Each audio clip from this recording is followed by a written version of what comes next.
Réponse biblique. Questions et réponses bibliques. Pour tous ceux qui ont des questions, des suggestions, Voilà. nous sommes là et nous autorisons des questions et des réponses. Tranquillement. Gloire, En Jésus. gloire, En Jésus. honneur, En Jésus. élévation, En Jésus. autorité, En Jésus. domination, En Jésus. principauté, En Jésus. règne, En Jésus. victoire, En Jésus. résurrection, En Jésus. guérison. En Jésus. Population de Koumassi, Oui. ce soir nous vous saluons dans le nom de notre Seigneur et Sauveur Jésus-Christ. Amen. Nous ne sommes pas là pour critiquer une église. Non. Nous ne sommes pas là pour dénigrer une personne. Non. Mais nous sommes là pour dire la vérité, C'est ça. conformément aux Saintes Écritures. C'est ça. C'est pourquoi le frère va me prendre dans le livre de 2 Timothée, chapitre 1, à partir du verset 9 à 13. 2 Timothée, vas-y frère. 2 Timothée 1er. 2 Timothée, verset 9. 2 Timothée 1. À partir du verset 9. Vas-y frère. Par la puissance de Dieu. Il dit par la puissance de Dieu. Vas-y frère. Par la puissance de Dieu qui nous a sauvés. Par la puissance de Dieu qui nous a sauvés Elle nous a adressé une sainte convocation. et qui nous a adressé une sainte convocation. Non à cause des œuvres. Il dit non à cause des œuvres.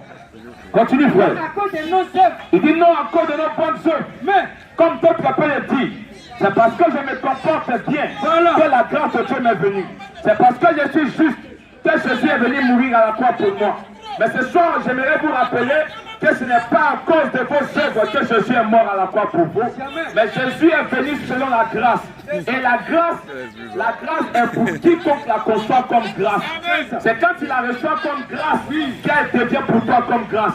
Mais j'aimerais vous rappeler ce soir que Dieu ne peut pas amener un homme en jugement sans l'avoir averti premièrement. Dieu n'est pas un ami du quartier. C'est pourquoi le livre de Galates 6, verset 7 nous dit, ne vous y trompez pas. On ne se moque pas de Dieu. Ce qu'un homme aura semé, c'est forcé qu'il va le récolter. Si tu as semé maïs, tu ne vas pas récolter igname. Si tu as semé igname, tu ne vas pas récolter mandier. C'est-à-dire que ce que tu vas semer, c'est ça que tu vas récolter. Si tu as vécu une vie de péché, sois-en sûr, l'enfer t'est réservé. Si tu étais un faux pasteur, sois-en sûr, tu iras en enfer. Si tu étais un faux prophète, sois-en sûr, tu iras en enfer. Si tu étais bloqué, fumé, menteur, tu iras en enfer. Si tu n'as pas accepté le Seigneur Jésus-Christ, c'est pourquoi nous sommes là pour vous dire qu'on ne se moque pas de Dieu. Toutes ces églises qui continuent de pousser, tous ces pasteurs qui se lèvent, qui disent que Dieu me parle, qui disent que Dieu m'a envoyé, et qui annoncent des choses qui ne sont pas conformes à la parole de Dieu. Je vous assure que vous allez rencontrer ce Dieu face à face. Je vous assure que vous allez rencontrer ce Dieu face à face. Parce que l'écriture était claire. Il est réservé à l'homme de mourir une seule fois. Après quoi, le jugement va se présenter. Il y a des bébés qui meurent chaque jour. Il y a des grandes personnes qui meurent. Il y a des enfants qui meurent. C'est-à-dire que quand tu crois que tu peux te taper la poitrine, je t'assure que le cimetière de Koumassi n'est pas loin. Il y a des hommes comme toi, il y a des femmes comme toi qui ont écouté ce qu'on prêche et qui se sont tapés la poitrine. Mais aujourd'hui, la tombe les a recueillis. Aujourd'hui, la tombe a eu victoire sur eux. C'est pour dire, toi, homme, qui es-tu pour contester avec Dieu? Toi, homme, qui es-tu pour contester avec ton Créateur? Au point que tu te lèves, tu es arrogant. Pour pas t'opposer à la volonté de Dieu. Mais je t'assure ce soir, si tu ne te réponds pas, tu croiseras ce Dieu devant toi. C'est ça. Continue frère. Vas-y. Continue la lecture frère. Ouais, non à cause de nos œuvres. Non à cause de nos œuvres. Mais, Selon son propre il dessein. dit selon son propre dessein. Et selon Donc sa l'écriture a dit, ça ne dépend ni de celui qui veut, ni de celui qui court. Ce n'est pas parce que toi tu veux, mais c'est selon les desseins de Dieu. Et selon les desseins de Dieu, l'écriture dit, dans le livre de Romains 3 à 4, il dit que tout homme soit reconnu pour menteur et que seul Dieu soit reconnu pour vrai. C'est pour dire seule la Bible, seule la parole de Dieu doit être reconnue pour vrai sur la terre. Tous les pasteurs tous les hommes de Dieu, tous les églises doivent être reconnus pour faux. Le seul qui doit être reconnu pour vrai, c'est le Seigneur Jésus-Christ. Et dans le livre de Jean 1:1, il a dit au commencement, était la parole. Et la parole était avec Dieu. Et c'est cette parole de vérité, cette parole qui est Dieu. C'est cette parole-là que nous vous annonçons ce soir. Pour vous dire que si vous écoutez cette parole, si vous croyez dans cette parole, vous avez la vie éternelle. En vérité. Continue, frère. Non à cause de nos œuvres. Vas-y. Mais selon son propre dessein. Continue, mon frère. Et selon la grâce. Et selon la grâce qui nous a été donnée. Il nous a été donné En Jésus-Christ. en Jésus-Christ. Avant les temps C'est éternels. pour dire que sur la terre, il n'y a pas de nom qui a été donné par lequel les hommes doivent être sauvés. Non. Il n'y a pas d'autre religion qui a été donnée par lequel les hommes doivent être sauvés. Non. Il n'y a que Jésus-Christ seul. Le nom qui peut sauver, le nom qui peut ressusciter, le nom qui peut guérir. C'est le nom de Jésus-Christ. C'est pourquoi nous croyons que même la médecine ne peut pas guérir. Non. Nous croyons qu'aucun praticien peut guérir. Non. Nous croyons que même le diable n'a pas le pouvoir de guérir. Non. Parce que le nom qui guérit toutes les maladies, c'est le nom de Jésus-Christ. C'est pourquoi même à l'hôpital, les docteurs peuvent te dire, nous on peut soigner, mais celui qui guérit c'est Dieu. Et ce Dieu qui guérit, c'est que nous vous le présentons ce soir. C'est le Seigneur Jésus-Christ. Tu n'as pas Jésus, tu n'es que moi qui rien. Tu n'as pas Jésus, tu es comparable à un poulet. Tu n'as pas Jésus, tu seras vomi. Continue, frère. Et selon la grâce. Et selon la grâce qui nous a été donnée en Jésus-Christ. qui nous a été donnée en Jésus-Christ. Avant les temps anciens. Avant les temps anciens. C'est ça. C'est pourquoi nous ne croyons pas que le chrétien peut perdre le salut. Toutes ces églises qui disent que non, un chrétien peut perdre le salut, ça c'est un faux évangile. La Bible déclare que nous avons été sauvés avant même les temps éternels. C'est pour dire que l'agneau a été immolé, le prix a été payé avant même que le monde ne soit créé. Nous sommes chrétiens avant que ce monde existe. C'est pourquoi nous ne croyons pas que des liens de famille, on ne croit pas que la sorcellerie peut posséder un chrétien. C'est pourquoi mon frère l'a dit ici, si tu t'en vas dans une église, tu es toujours possédé. Chaque dimanche, vous chassez Satan. Chaque dimanche, Satan je te prie. Chaque dimanche, vous écrasez Satan. Mais le lendemain, Satan vous possède encore.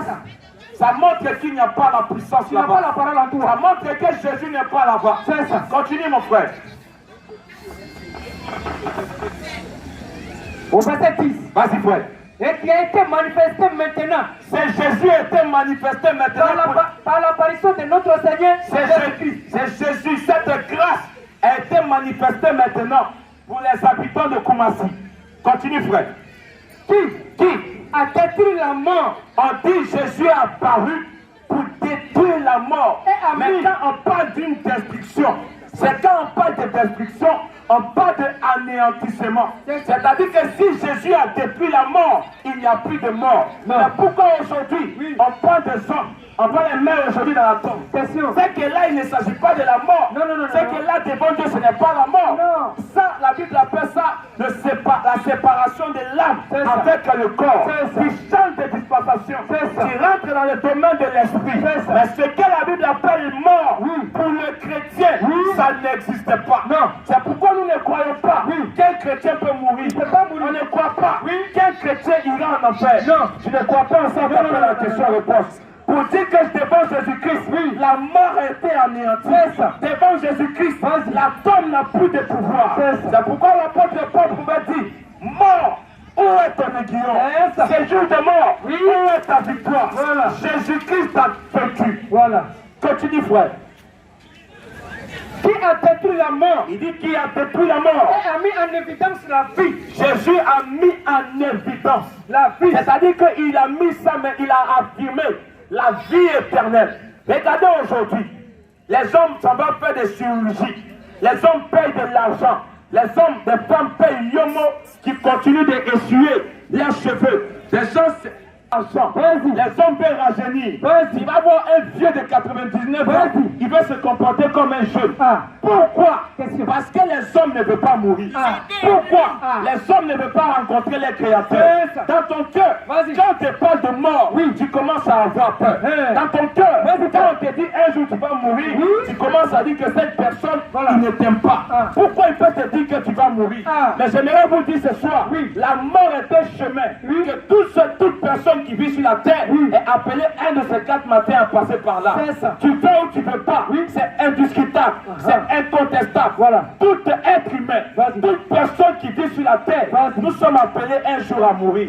Mais avant de mourir, sois sûr que tu as rencontré le prince de la vie. C'est pourquoi la Bible nous déclare que la vie éternelle, l'immortalité, cette vie qui ne périt pas, cette vie qui peut t'amener à vivre éternellement. Regardez, même les montagnes. On nous parle des montagnes, les chefs de 18 montagnes de mort.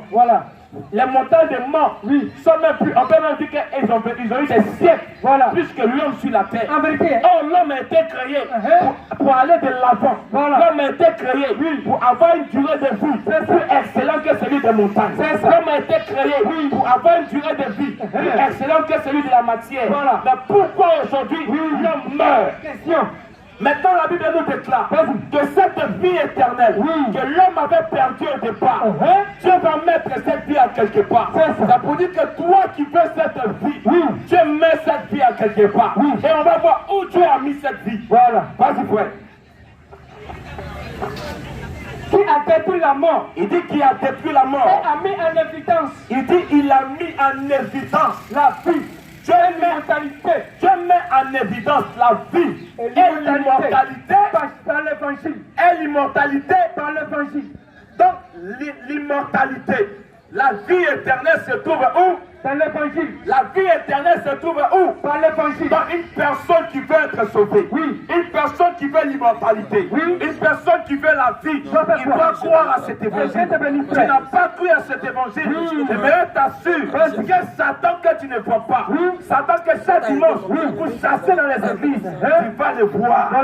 Les démons que tu fuis pour aller au village, dis-toi qu'il y a les sorciers, tu les verras. Parce que si tu ne crois pas cet évangile, je t'assure, tu vas rencontrer Baye. Je t'assure, tu vas rencontrer Caïn. Je t'assure, tu rencontreras Lucifer. Parce que la Bible a dit, Dieu a mis l'immortalité, la vie éternelle dans l'évangile. C'est l'évangile qui sauve. C'est pourquoi nous sommes là. Vas-y, frère. Je viens maintenant. C'est pourquoi nous sommes là. Pour mettre des choses en ordre. Pour dire que l'évangile c'est ce qui sauve. Donc lorsqu'un pasteur, lorsqu'une église c'est là pour enseigner autre chose que l'évangile qui sauve, ça c'est un problème. Nous on doit régler ce problème. C'est pourquoi nous disons ici, une église dans laquelle il y a des mamans pasteurs, maman prophétesse, maman alléluia, maman recevée, maman bénis-moi, maman évangélique. Cette église n'est pas en ordre. Parce que Dieu n'a pas permis à la femme de prêcher. Non. Dieu n'a pas autorisé à la femme de prendre la Bible. Mais aujourd'hui, chaque 4 heures, chaque 5 heures, dans les coins des rues, dans les marchés, dans les bus, on voit des femmes avec la Bible sur les aisselles. Mon frère Jésus t'aime. Mon frère donne ta vie à Jésus. Mon frère accepte Jésus. Qui t'a envoyé? La place de la femme n'est pas de prêcher la parole de Dieu. Mais la place de la femme, c'est à la cuisine. C'est parce qu'au commencement, il y a une femme qui a quitté sa place que le péché est rentré dans le monde. C'est parce qu'au commencement, elle va désobéir à la parole de Dieu. Qu'aujourd'hui, ambulance est en train de circuler. C'est parce qu'elle a désobéi à la volonté de Dieu qu'aujourd'hui, il y a la guerre partout. C'est pourquoi nous disons qu'une femme qui quitte sa position, il y a quelque chose qui est dérangé dans le royaume de Dieu. Et c'est ce qu'on voit aujourd'hui. On va lire l'écriture. Vas-y. 1 Timothée 2. Les femmes ont quitté la position. Quand tu as une femme que sa place à la cuisine, elle croit que tu es en train de l'insulter. Tu as créé la femme être une être semblable. Il dit que tu seras une être semblable à plus loin. Mais aujourd'hui on les voit en train de prêcher la parole, en train de dire mon frère Jésus t'aime, mon frère donne ta vie à Jésus. L'écriture a été claire, je ne permets pas à la femme de prêcher. Lisons l'écriture, frère. 1 Timothée 2, 9. 1 Timothée 2. 1 Timothée 2, verset 9. Vas-y, frère. Je veux aussi. Il dit, je veux aussi. Que les femmes vêtues d'une manière. Il dit, je veux aussi. décente. Donc, Dieu autorise. Dieu, il dit, il veut. Le devoir que Dieu donne aux femmes. Vas-y. Il dit, les femmes, oui, doivent être vêtues. Oui. Doivent être habillées d'une manière décente. Il dit, la femme doit s'habiller d'une manière décente. Mais aujourd'hui, posez-vous la question. Une femme en mini-jupe, oui. Est-ce que son habillement est décent? Une femme en pantalon, est-ce que son habillement est décent? Une femme qui porte chérie et dans mon dos, oui. Est-ce que son habillement est décent? Non. Mais aujourd'hui, dans le Coran, voilà, on voit des chants. On voit des femmes qui chantent toujours. Oui. On les voit chanter et chanter. Voilà. Écris mon nom. Écris mon nom. Oui. Mais vous les regardez là. Voilà. Les habillements ne sont pas décents. Mini-jupe. Oui. Chérie, regarde mon dos. Voilà. C'est dehors. C'est ce qu'elle porte. Voilà. Et elle va se dire qu'elle est chante de l'éternel. Mais je vous assure, on ne se moque pas de Dieu. Non. Ce que vous avez semé, oui, vous allez le récolter. C'est ça. Dieu va vous juger. Oui. Parce que si Dieu, oui, il a détruit Jézabel, oui, parce qu'elle était mal habillée, oui, c'est pas vous qui va laisser. Non. Si Dieu a détruit, oui, les hommes de Sodome et Gomorrhe, voilà, parce qu'ils étaient mal habillés, ce n'est pas vous Dieu va laisser. Non, c'est qui n'est pas la ressusciter. Continue, frère. Je veux aussi. Il dit, je veux aussi. Que la femme s'habille d'une manière décente. Que la femme vêtue d'une manière décente. Avec pudeur. Avec pudeur. Et modestie. La pudeur, c'est quoi? Question. La pudeur, c'est que lorsque tu t'habilles, oui, ton habillement, ton style vestimentaire, oui, ne t'a pas baissé les regards. Voilà. Mais une femme, oui, qui porte collant collé, mini-jupe, robe plaquée, oui, est-ce que son habillement ne blesse pas les regards? Est-ce que son habillement ne dérange pas? Ça blesse. Parce que l'écriture était claire. Dans Matthieu 5, le verset 20, oui, il a dit quiconque regarde une femme pour la convoiter, oui, a déjà commis un adultère avec elle. Ça vous dit ton habillement, oui, que tu t'es mal habillé, un fou, oui, même un drogué, même un voleur, quand il passe, quand il met seulement les yeux sur toi, qui te convoite, oui, qui t'a désiré, la Bible déclare qu'il a couché avec toi. Même si tu es vierge, il a couché avec toi. C'est pourquoi devant Dieu, beaucoup de filles vierges seront surprises. Beaucoup de filles qui ont gardé la virginité, elles seront surprises. Pourquoi? Parce que Dieu va les amener en enfer. Dieu va les condamner à cause d'adultère. Parce qu'il dit que si l'homme te regarde seulement, il a déjà couché avec toi. C'est pourquoi nous appelons nos jeunes soeurs, nous appelons nos mamans, nos grandes soeurs à être habillées d'une manière décente, avec pudeur et modestie. C'est ça. Continue, frère. Avec pudeur et modestie. Avec pudeur et modestie. Ne se pas ni détresse. Il dit ne se pas ni détresse, ni d'or, ni d'or, ni de peine. Vas-y. Ni des habits sont tués. Continue, frère. Mais quand c'est pas, de bonnes œuvres, comme il convient, à des femmes qui font profession de servir Dieu. Quand tu dis tu es une fille qui a cru au Seigneur Jésus, ta manière de t'habiller doit servir le Seigneur. Ta manière de te vêtir doit servir Jésus-Christ. Mais quand toi tu portes tes collants collés, quand tu portes tes pantalons plaqués, que tout caleçon est dessiné, que tu marches, tu es sûr que c'est Jésus que les gens regardent en toi, ou que c'est ton caleçon les gens regardent.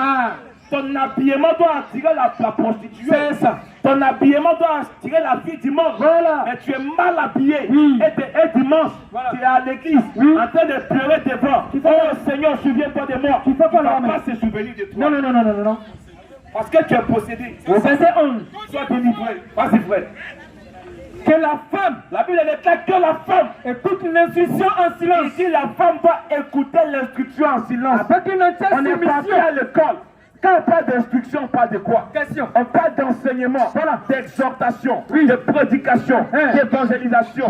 La Bible déclare que la femme écoute la prédication, l'évangélisation, même l'exhortation en silence. Je ne permets pas avec une entièreté de soumission. La Bible n'a pas dit simplement avec soumission, mais avec entièreté de soumission. Il dit je ne permets pas à la femme. Je ne permets pas à la femme d'enseigner. Dieu dit je ne permets pas à une femme de prêcher. C'est ça. Mais pourquoi aujourd'hui dans nos églises, Oui. il y a des mamans pasteurs? Pourquoi aujourd'hui dans nos églises, il y a les mamans évangélistes? On rentre à l'église où il y a des mamans pasteurs.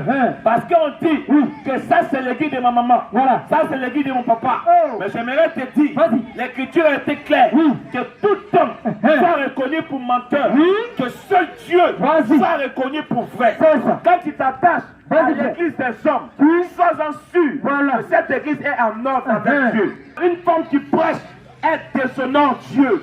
Une femme qui prêche, elle n'est pas en train de faire l'œuvre de Dieu. Non. Mais elle sert Jésus en dehors de sa volonté. Elle sert Dieu, mais en dehors de la volonté de Dieu. Nous ne croyons pas ces choses. Non. C'est pourquoi même le baptême au nom du Père, du Fils et du Saint-Esprit, c'est un baptême démoniaque. Si tu étais baptisé au nom du Père, du Fils et du Saint-Esprit, j'aimerais te dire ce soir, il te manquait éponge, il te manquait savon. Sinon même Cabri est mieux lavé que toi. Même porc est mieux lavé que toi. Parce que si tu étais baptisé au nom du Père, du Fils et du Saint-Esprit, tes péchés te meurent. C'est là les Saintes Écritures. Quel est le baptême qui pardonne les péchés? Quel est le baptême qui purifie? Acte chapitre 2, verset 37 à 38.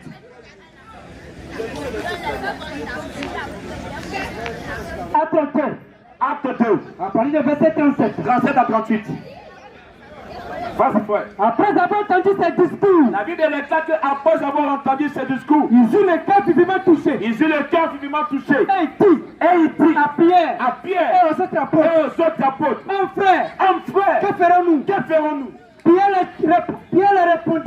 leur répondit, répentez-vous répentez-vous. et que chacun La de vous. repentance, c'est quoi? Question. La repentance, c'est le fait de faire stop. Voilà. De prendre une décision. C'est-à-dire que si tu étais sur le chemin de l'enfer, si tu étais en train de suivre un moment pasteur, si tu étais alcoolique, si tu étais voleur, tu étais une prostituée, sachant bien que ce chemin peut t'amener en enfer, tu décides de faire stop et de faire demi-tour, de retourner vers Jésus-Christ. Lorsque Jésus s'est réveillé à Pierre, dans le livre de l'Apocalypse, Pierre a fait demi-tour. Il dit, je me suis tourné pour entendre la voix de celui qui me parle. Mais toi, depuis, tu dis Jésus te parle. Pourquoi tu t'es pas encore tourné?